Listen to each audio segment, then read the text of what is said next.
Hi everyone, so I thought today, since there's been a lot of hype on social media about scams and what's out there, that we'd discuss them. So what I thought we'd do is I'd delve into the different types of scams that are out there, and then we could talk about how you can protect yourself and how you can stop falling prey to these people, as victims. All right. So first of all, from reading from the internet, there are different types of scams. There are email investment scams. There are services scams. There are scams which are now coming through to your phone with links on them. There are scams for Australia Post. There have been scams for the big banking corporations, which I know, those organisations would never do things like that. There have also been scams where people have been offered jobs, and there's been, scams like, for example, months ago, I was approached by someone on Messenger about a mental health scam for DHHS, who tried to get me into it, and lucky I was smart enough to actually think, well, okay, so what's involved? And they were trying so hard to get my contact details and my ID sent to them, and that was a big eye-opener for me. Also, there are cryptocurrency scams out there. What other scams are there? There are ones for like the ones that I've actually posted on my Facebook about. For example, the one that I posted up yesterday, I got contacted on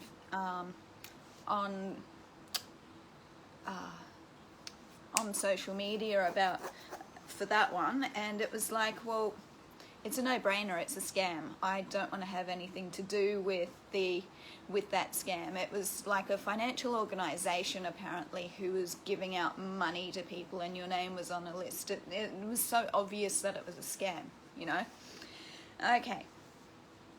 So what can we do to protect ourselves from scams? Okay. So when we're thinking about, scams and so forth, if people are contacting us about, what they can offer you, what they can provide you, how they can provide it, always look at their social media, look at their websites, look at their testimonials and take down the details of the people who have given them testimonials. And contact those people who have given them testimonials to make sure that they are legitimate testimonials. Also, ask the person who's approached you if you can have contact details of their current clients and also their past clients, so that you can contact them for reference checks and that sort of thing. Also, make sure that you never ever sign up for anything that is just via email. I would suggest that if you are going to sign up for something, that you make sure that there is a legally binding contract. Okay, that's why for all of my coaching, when I sign people up for my coaching, I actually send them out what's known as a coaching agreement, which has all the terms and conditions and, the things that I will and won't provide and the things that the client is expected to do within that coaching contract. Cover yourself. If they don't have, ask them for a contract. If they don't have a contract that they can send you on their goods and services and their products, don't sign up with them. Never sign up with them. They need to have those contracts. Don't just sign up with them because they've done a Zoom meeting and, you know, they've written stuff on a whiteboard and it looks really good. Don't just sign up with them because they've sent you an email about it. You know, even check, even look at different websites about scams.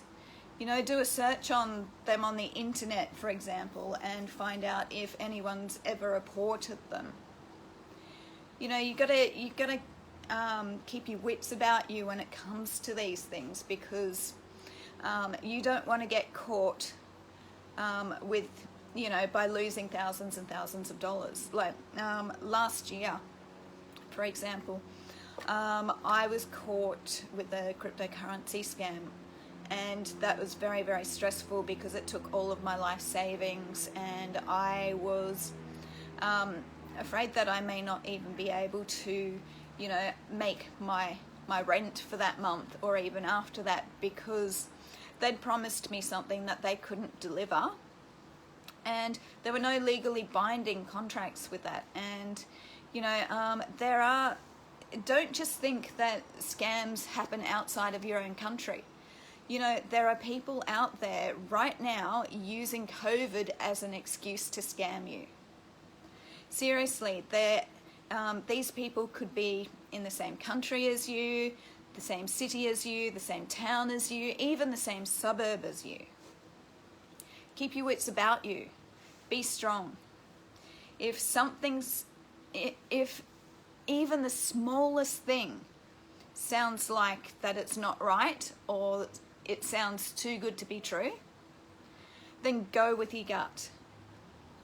You know, when it came to that cryptocurrency scam last year, I was strong enough, luckily, to actually, you know, push back and to get all of my money back. But I literally had to push every day to get my money back, and that was very, very stressful.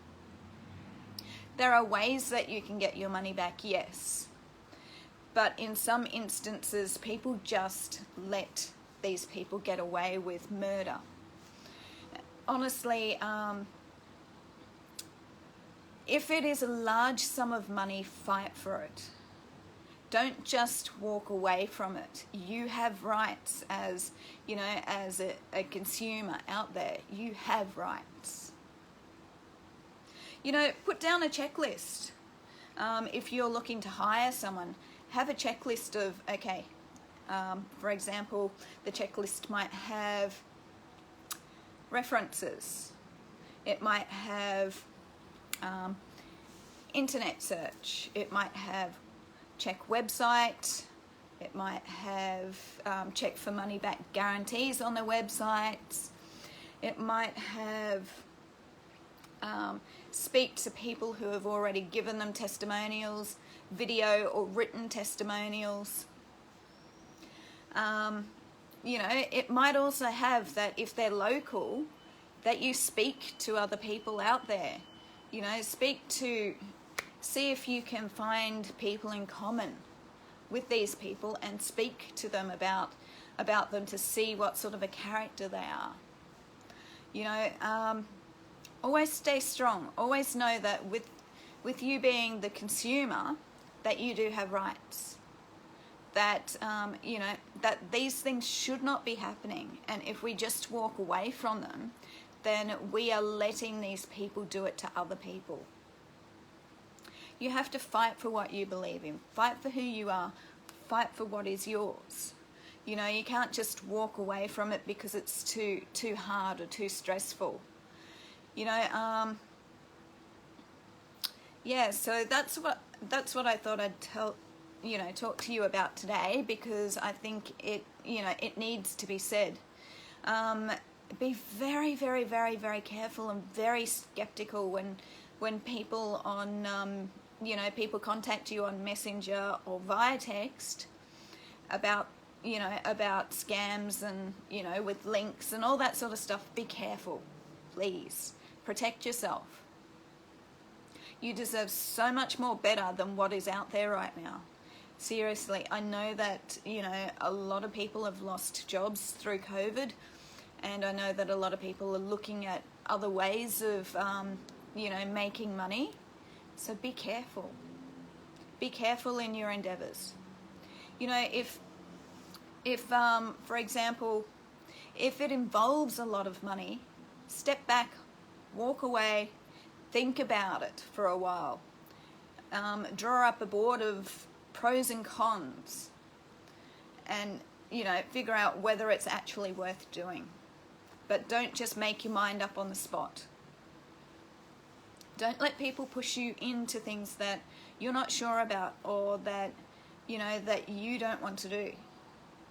You know, there are also cons out there who actually, yeah, sure, they may have video testimonials or whatever else, but they've practically begged the people who have actually put the testimonials up. I had a friend of mine the other day send me a video through WhatsApp where it was telling me that even the video testimonials, some of them for some organisations are actually fake, and that there are organisations out there who are actually buying the testimonials from specific websites and so forth. So be careful when it comes to you and your money. Protect yourself. If you can't contact those people that have, you know, that are on these people's websites with their testimonials, then don't do it. Don't do it. You have to be absolutely 100% sure that these people are legit in what they're doing. Anyway, I'm going to go now. Thanks so much for watching, Andrew. Thanks, Mark. Awesome seeing you there. All right, I'm going. See ya. Bye, guys.